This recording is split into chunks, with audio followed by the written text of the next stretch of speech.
Hello friends, my name is Ayanyar and welcome to my channel RY English। तो दोस्तों आज हम direct indirect का पार्ट 2 देखने वाले हैं। इसमें सेकंड टाइप के जो सेंटेंसेस हैं उनके बारे में चर्चा करने वाले हैं, बात करने वाले हैं, सीखने वाले हैं। पार्ट 2 में आज सेकंड टाइप के सेंटेंस या रूल नंबर 2 हम देखने वाले हैं। लेकिन इससे पहले हम फर्स्ट वीडियो जो मैंने बनाया है डायरेक्ट इनडायरेक्ट का पार्ट 1, उसमें मैंने डायरेक्ट इनडायरेक्ट के बारे में बताया है कि डायरेक्ट क्या है और इनडायरेक्ट क्या है। चलिए एक नज़र हल्की सी डाल लेते हैं इसमें।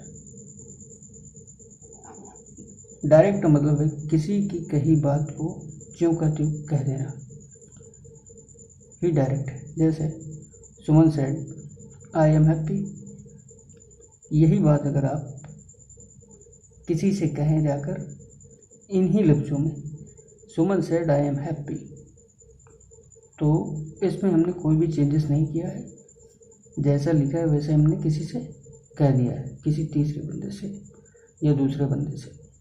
सुमन सेड आई एम हैप्पी, तो ये डायरेक्ट है क्योंकि यहाँ पर ज्यों का त्यों हमने कहा है, जैसा लिखा है, जैसा कहा गया है, बोला गया है, ठीक उसी तरीके से हमने उसको किसी बंदे से कहा कि सुमन said I am happy, Suman ने कहा मैं खुश हूँ। अब यही बात अगर हम किसी दूसरे बंदे से अपने शब्दों में बयान करें, जैसे Suman said that she was happy, Suman ने कहा कि शी, यहाँ पर दिया था आई। अब जब हमने इसको अपने शब्दों में कहा है तो आई का हमने शी कर दिया। यहाँ पर क्या है, सुमन सेड, सुमन ने कहा आई एम हैप्पी, मैं खुश हूँ। जब यही बात मैंने किसी तीसरे बंदे से कही जाके, सुमन ने कहा कि वह खुश थी, तो ये इनडायरेक्ट हो गया। कहने का मतलब है कि जब वास्तविक शब्दों को न कहकर उन शब्दों को अपने शब्दों में कहना इनडायरेक्ट होता है, और जब किसी की कही बात को ज्यों का त्यों कहना डायरेक्ट होता है। तो ये तो हो गई। और इसके बाद मैंने आपसे चर्चा की थी फर्स्ट टाइप के सेंटेंस जो थे, जिसमें से, सेज, विल से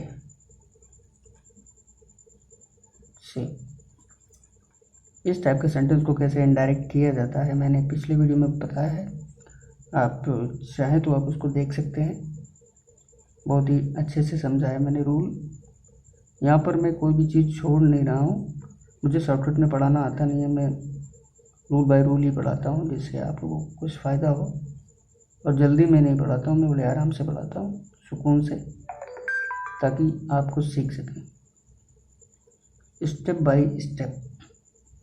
अब मैंने फर्स्ट टाइप वाले बता दिए हैं पहले वीडियो में, पार्ट 1 में। आज हम बात करने वाले पार्ट 2 की। पार्ट टू का मतलब है इसमें सेकंड टाइप के सेंटेंस होंगे, जिसमें इस वाले सेंटेंस में से था, सेज था, विल से था, या सेड टू था, टू मतलब ऑब्जेक्ट, सेज टू था, और will said to, will say to का मतलब है इसके बाद ऑब्जेक्ट। तो इस टाइप की हमने बात की थी फर्स्ट वीडियो में, पार्ट 1 में। आज हम बात करने वाले हैं सैड की। सैड, तो जो सेकेंड टाइप सेंटेंस है इसके कुछ रूल्स हैं, इसमें काफ़ी कुछ चेंजेस होते हैं, काफ़ी ज़्यादा चेंजेस होते हैं। इसमें आपको सैड को भी बदलना पड़ता है, प्रोनाउन भी चेंज करने पड़ते हैं, और टेंस भी सारे चेंज करने पड़ते हैं। तो चलिए धीरे धीरे सीखते हैं step by step. Rule number 1 है पार्ट 2 का, जब रिपोर्टिंग पर भूतकाल, कि मैंने पहले ही लिख के रख लिया था, काफ़ी टाइम लगता है लिखने में।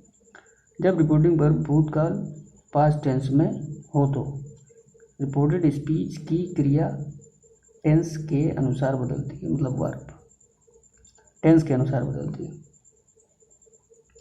सीधी सीधी बात है, जब सेंटेंस में सेड शुरू हो जाता है लगना, जैसे यहाँ पर लगा है सैड, मोहन सैड, मोहन ने कहा।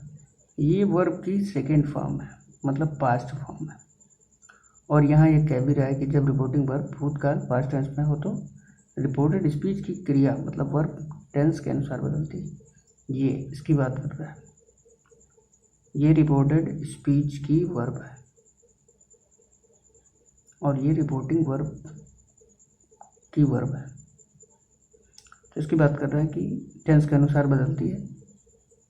तो सबसे पहले हमें ये देखना है कि हमें सैड अभी चेंज नहीं होगा क्योंकि इसके बाद इसका ऑब्जेक्ट नहीं है। जैसे हमने इस वाले में सीखा था सेस विल से, जब ऑब्जेक्ट आया था तब ये चेंज हुआ था टेल्स में। ठीक उसी तरीके से सैड नहीं चेंज होगा, कॉमा नोटेड की जगह पर हमको दैट लगाना है। ये देखिए लिखा, सैड को सैड ही रहने देते हैं, कॉमा नोटेड को हटाकर दैट लिखें। तो हमें यही करना है, इसमें अभी कुछ खास है नहीं वैसे, सिर्फ हमें टेंस चेंज करना है क्योंकि यहाँ पर पास्ट है तो इधर भी पास्ट होगा। यहाँ पर जब पास्ट होगा रिपोर्टिंग वर्ब तो रिपोर्टेड स्पीच की जो वर्ब होगी वो भी पास्ट में ही होगी। यही रूल है कि जब सैड चालू होता है तो रिपोर्टिंग वर्ब में जब सैड आ जाता है तो रिपोर्टेड स्पीच की जो वर्ब है वो भी पास्ट होती है क्योंकि ये पास्ट में ही होगी। जितने भी सेंटेंस अभी आप देखेंगे उसमें समय सैड लगा होगा। अभी सैड खाली लगा है, इसके बाद वाले जो दूसरा नंबर रूल है वहाँ पर सैड टू और उसका ऑब्जेक्ट दिया होगा, तब हम सैड को चेंज करेंगे, अभी नहीं। अभी ये नॉर्मल है तो आइए इसको पहले बनाते हैं, देखते हैं। मोहन सैड, कॉमा इन्वर्टेड की जगह पर हमको दैट लगाना है, दैट राम।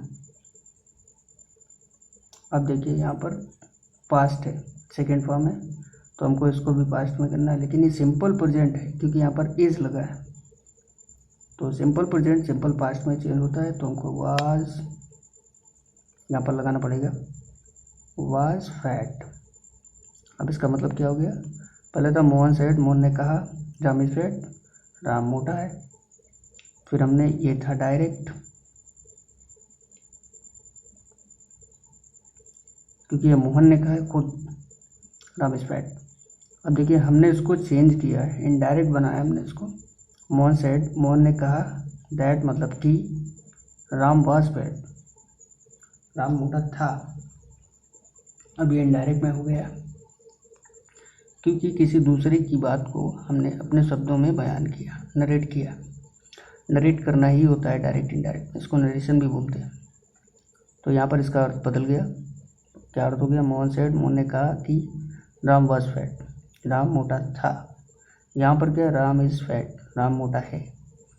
तो ये डायरेक्ट है, ये वाला इनडायरेक्ट, क्योंकि इसमें चेंजेस हुए हैं इसलिए इनडायरेक्ट। दूसरा देखते हैं, गोपाल सैड, चेंज नहीं होगा अभी, कंजक्शन दैट, कॉमा नोटेड की जगह पर दैट। सोहन, यहाँ पर देखिए दिया रीड्स, फर्स्ट फॉर्म लगी है मतलब प्रेजेंट इंडेफिनिट है। प्रेजेंट इंडेफिनिट को पास्ट इंडेफिनिट में चेंज करते हैं। अगर आपको अच्छे से टेंस नहीं आते हैं और आपको मीनिंग्स वगैरह भी नहीं पता फर्स्ट सेकंड थर्ड फॉर्म, तो आप डायरेक्ट इनडायरेक्ट नहीं चेंज नहीं कर पाएंगे। इसलिए आपके टेंस भी मजबूत होने चाहिए और आपकी वोकेबलरी भी अच्छी होनी चाहिए। तो चलिए इसको, ये प्रेजेंट इंडेफिनिट में, इसलिए हम इसको पास्ट इंडेफिनिट में चेंज करेंगे। पास्ट इंडेफिनिट में चेंज करने के लिए second form, red a book. अभी मैं आप लोगों को दिखाऊंगा कि कैसे किस टेंस को किस में चेंज करते हैं। फिलहाल अभी इसको जो है ऐसे ही सीखते हैं, फिर अभी दिखाते हैं। चलिए दूसरा देखते हैं, तीसरा। द टीचर सेड, टीचर ने कहा, comma noted, 5 boys play cricket, 5 लड़के क्रिकेट खेलते हैं। अब 5 प्ले, यहाँ पर फर्स्ट फॉर्म लगी है, फर्स्ट फॉर्म प्रेजेंट इंडेफिनिट में लगती है। तो हमें इसको पास्ट इंडिफिनिट में करना होगा। The teacher said, common root की जगह पर दैट, फिर लिखना है 5 बॉयज। अब यहाँ पर हमको सेकेंड फॉर्म रखनी होगी क्योंकि पास्ट इंडिफिनिट में सेकेंड फॉर्म रखती है, प्लेड क्रिकेट। अब बनाइए इनडायरेक्ट। अब क्या बना, द टीचर सेड, टीचर ने कहा कि 5 बॉयज प्लेड क्रिकेट, 5 लड़कों ने क्रिकेट खेला। चलते हैं आगे। आई सेड, कॉमन रूट की जगह पर दैट, ही, इसकी जगह पर वाज करना होगा, ए गुड बॉय। तो ये हो गया फर्स्ट टाइप का फर्स्ट रूल। अब ये सेकेंड टाइप की बात करते हैं।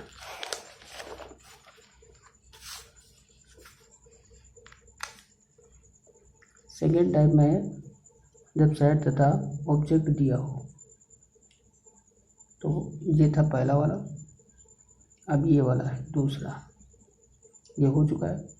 सेड टू वाला है, सेड टू को हम टोल्ड में बदलेंगे।